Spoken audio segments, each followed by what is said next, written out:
le monde descend! Et vite! J'ai dit tout le monde dehors!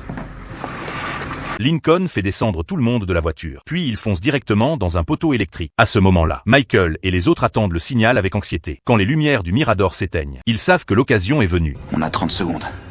On y va. T-Bag et ses deux compagnons sortent en premier, mais Michael ne les suit pas. Les trois n'ont pas le temps de réfléchir, alors qu'ils foncent comme des fous vers le mur de la prison. Les autres ne peuvent plus se retenir non plus. Allez à nous!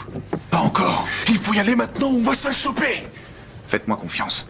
Michael calcule le temps avec concentration, comme s'il attendait quelque chose. Juste au moment où T-Bag et les autres approchent du mur, le générateur de secours de la prison se met soudainement en marche. Toute la prison retrouve instantanément l'électricité. Les trois se retrouvent immédiatement exposés sous les projecteurs.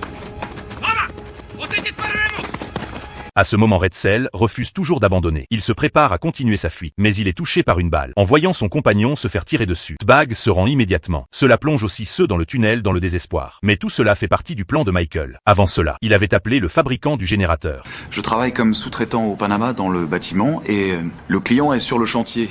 Et il pose des questions sur le générateur 3210 qu'on lui installe. Ce qu'il veut savoir, c'est en cas de coupure de l'alimentation générale, il faut compter combien de temps avant la mise en route du générateur? Ah, merci.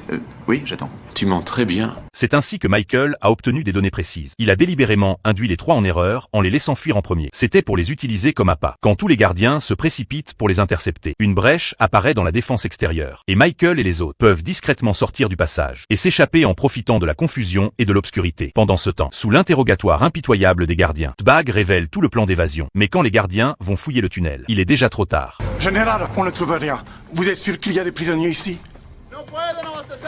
Vous ne trouverez pas de prisonniers dans les No Man's Land, parce qu'ils sont déjà dehors.